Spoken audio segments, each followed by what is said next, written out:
Now at 6, some good news for drivers on I-44 in southwest Missouri. We'll have the latest on bridge repairs. Plus, the Carthage mayor talks about why utility workers might have to wait a little longer for a wage increase. And the EPA reviews Baxter Springs, Kansas for possible lead contamination. We'll have details. The 4 states' most watched news starts now. Get out your phones. Our Hero Fund telethon is underway. It's First Responders Giving Day, so we're giving you a chance to give back to those who dedicate their lives to our community. Your donation will help pay for equipment they need, including bulletproof vests, firefighting equipment, and water rescue equipment. Our phone lines are open with volunteers from Arvest Bank and the Neosho Police Department taking your calls. You can call or text right now. You will find the numbers on your screen. This is KOAM News at 6. I'm Dow Quick.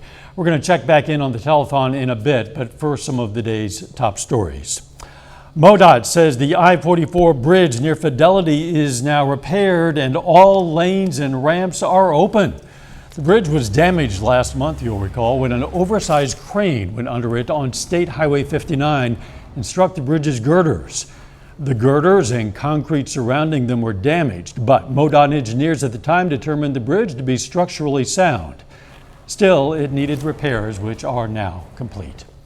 City utility workers in Carthage who had been hoping for a wage increase are going to have to wait, at least for now. It's the latest in a back and forth between the Water and Electric Board members and the City Council that some say was all the result of miscommunication. KOAM's Amber Jenkins spoke to the Carthage mayor for an update on efforts to clear things up in the future. The Carthage City Council wants to improve communication between the city's Water and Electric Board.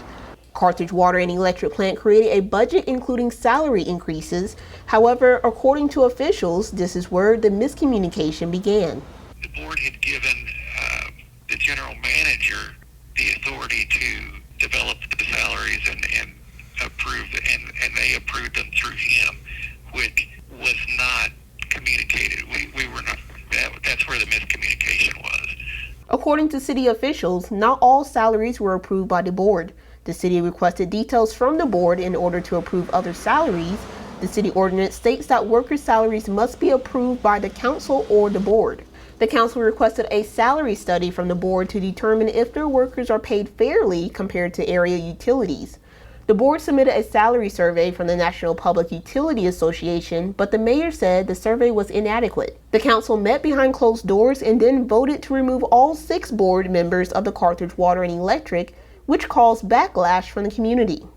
You know, things got way out of hand and it was major miscommunications. The Carthage Water and Electric Board is still intact. The council is conducting a salary study. The mayor says once the council receives the results of the study, utility workers can expect to see a wage increase in next year's budget. Reporting in Carthage, Amber Jenkins, KOAM News. Mayor says he's not sure when that study might be complete. The EPA is checking yards in Baxter Springs, Kansas for lead contamination. Parts of Cherokee County are on the national priorities list due to previous lead contamination from mining long time ago, decades ago, years ago. The area was home to one of the largest lead and mining districts. After a cleanup effort a few years back, the EPA is back now for more lead testing. The agency also encourages anyone, especially children, to be tested for lead contamination by their local health center. Authorities have arrested the man suspected of damaging tens of thousands of dollars in copper wire of an area internet provider. Troy Maples is charged with theft of property or services and criminal damage to property, among other crimes. It stems back to a recent copper theft from KOAM Telephone Cooperative. Authorities found him, they say, just outside of Pittsburgh. KOAM offered a $5,000 reward for information leading to the arrest and conviction of a suspect in that vandalism and theft case. Police say thieves are targeting grounding copper, but they're also cutting fiber. Although the copper thefts yield only a few $100s, the damage caused by cutting that fiber is a lot more significant. It can cause outages to services such as 911. A lot of us got some rain overnight. Let's check in with Chief Meteorologist Doug Heddy. Yeah, a lot of us got very heavy amounts of rain. Some areas not so much. In my house, only about 1/4 of an inch, but some areas picked up 5 to 10 inches of rain. We do have the clouds kind of thickening up across the region, and you can see a couple little spotty, tiny little showers. Most of this is not going to be a big deal, but we could pick up an isolated thunderstorm or two as we go through the evening hours. But really what I'm watching is what develops west of Wichita, what happens with these guys out across western Kansas and also parts of Nebraska. So hit and miss showers throughout the evening hours, but after midnight, especially after about 2 o'clock in the morning, we start to get some thunderstorms scattered, but will start popping up late tonight into the morning hours for us tomorrow. So we at least have additional chances for showers and thunderstorms. Out there right now, of course, hot, sitting into the mid-90s. We cool down a bit over the next couple days. We're going to look at that here in just a bit. Catch you in a few. If you haven't already, right now is the time to call into our Hero Fund USA telethon. Let's check in with Shannon Becker, who's with volunteers who are taking your calls. Thanks, Dow. The money raised today during our Hero Fund fundraiser, it's our inaugural fundraiser. That means the first time we've ever done this. The money stays local, right here. Neosho Police Department, we'll talk with Lieutenant Mike Whitehead coming up. They received a grant a few years ago for partitions or like a cage in the back of one of their vehicles. Other firefighters have received firefighting equipment, thermal imaging cameras and instruments and stuff like that. Hero Fund was founded in 2016 as a nonprofit organization. But I like to say they profit our first responders, right? So anything that you donate today is going to, it's tax-free, is what I wanted to say. Everything is tax-free. They provided funding to over 65 departments across Missouri and Kansas. So call that number at the bottom of your screen. We're going to keep on doing this till the end of the news, so there's still some time, and we've got some Arvest volunteers from Arvest Bank.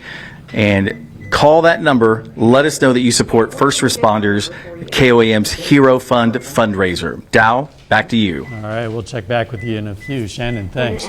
Coming up, how some people in Joplin are learning how to make the most of our area's heritage and culture.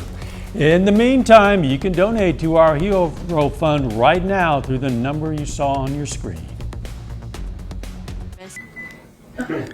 Welcome back to our Pete's Phone Central and our Hero Fund USA fundraiser. And we're raising money for first responders for equipment. Here is Lieutenant Mike Whitehead from the Neosho Police Department. Mike, thanks for coming and hanging out with us today. Tell us, you guys applied for a grant with Hero Fund, and what did you guys ask for? We asked for a partition for a new vehicle that we had just got. So tell us, what does that mean, a partition? It's the cage that goes between the officer and the prisoner, and between the prisoner and the cargo in the back. Okay, so that's something that's really important to keep your officers safe then, right? Oh, absolutely. Well, and also the person. Sure. Yeah, the person in the back. So when you guys asked for something like this, did it take a long time to get it? No, it was pretty easy process. Okay, and people can go on the website and apply for something like that? Yes, that's what we did, and then we were contacted by them and set up a meeting, and it all worked out great. All right, well, thanks again for coming. Thanks for answering our phones for us. Sure, you bet. All right. That's Mike Whitehead, Lieutenant from the Neosho Police Department. Also, this morning, or today at noon, we had the White Rock Fire Department. They were here talking about equipment that Hero Fund USA has purchased for their department. Montgomery County Sheriff's Office, they're getting a drone soon. It's called a Brinks drone. There's a really special thing about it where it can go in and break glass even inside a residence or a structure. Instead of having the officers be put in danger, the drone can go in instead. The number is at the bottom of your screen, and you can call and support right now. We have phones that are open. Hero Fund USA, it's 888-620-4869. All right, Back to you, Dow. Thank you so much. Some area folks had a lesson in culture and heritage. Missouri Humanities today hosted a cultural heritage workshop in Joplin. It was a way for community members to brainstorm ways to increase engagement and better use community assets. The day consisted of group discussions, activities, and a two-part presentation. A little later, we're going to preview what the annual Mocan Nitro Drag Race has to offer this weekend. Plus, we have chances for thunderstorms returning late tonight. Those details coming up. Don't forget, you have a little less than 20 minutes to donate to today's Hero Fund Telethon call right now.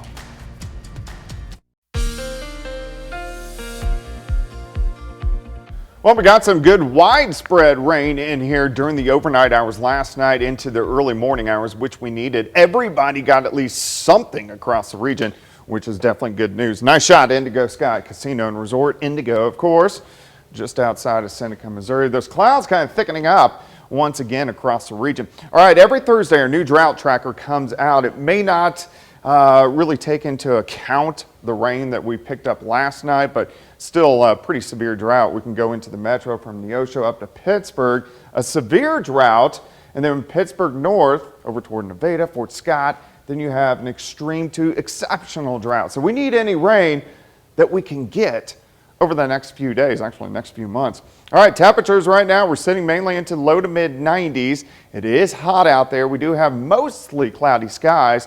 Currently, we are sitting at 93, but look at our heat index. It feels like 102 degrees due to our humidity is high. Look at our dew points. We're sitting low to mid 70s. That puts us in that muggy to soupy range. Thankfully, those are going to back down a little bit as we go through the next couple days, but you can see everybody has those heat indices in that 100 to about 103, 104 range.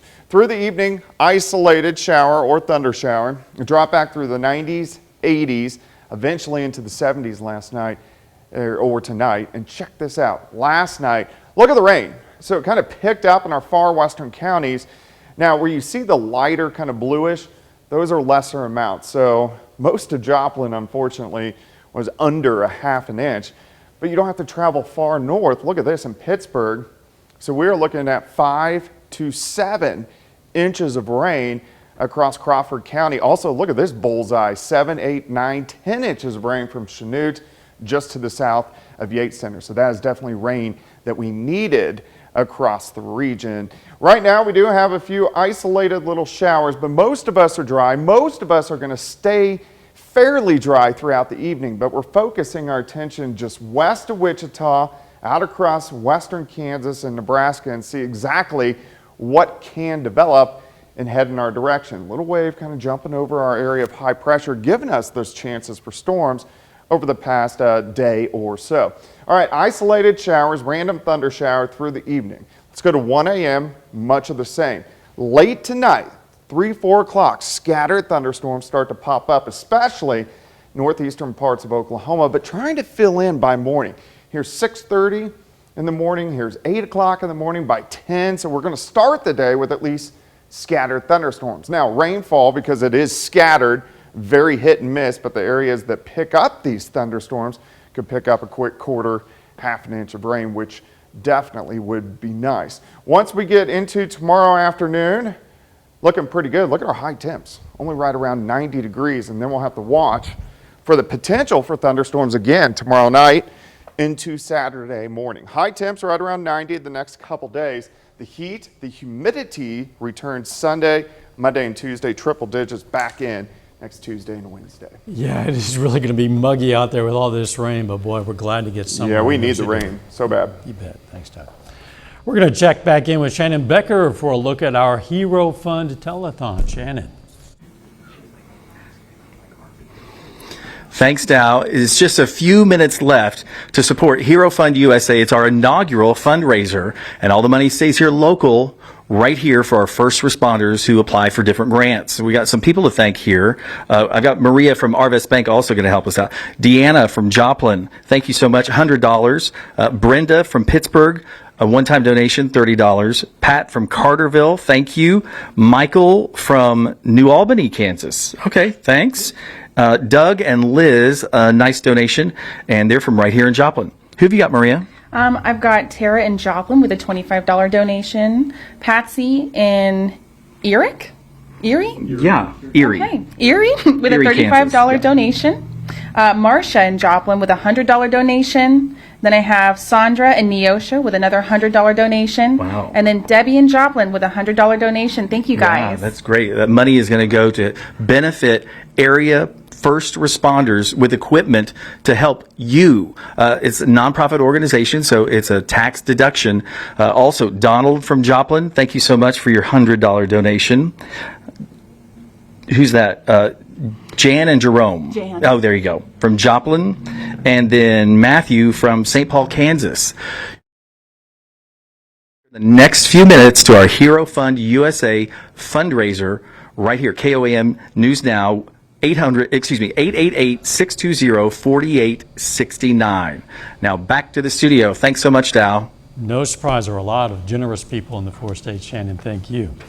John Dales joins us now. 2023 has been kind of rough for the Royals and Cardinals, but they got a glimpse of the future today. Yeah, they did. Every team's 2024 MLB schedule has been released. I'll highlight what games stick out. And the Mocan Dragway in Asbury offers racing enthusiasts a special weekend. Those stories and more after the break.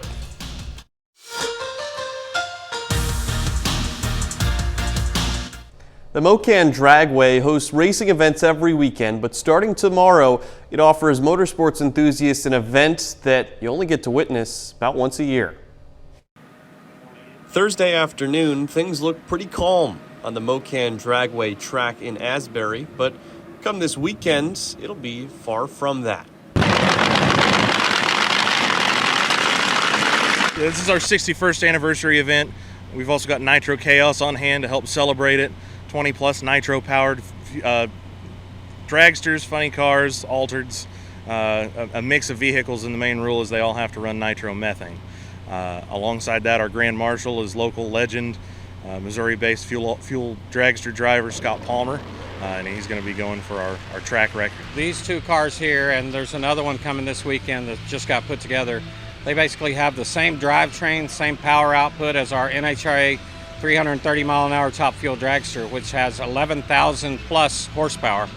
So we put that combination in two door cars. We call they're Pro Mod door cars, but they're half the wheelbase, less than half the wheelbase, and so much wilder. They're just not built for that much horsepower. So you got to have a couple screws loose to put that much horsepower in a little car like this.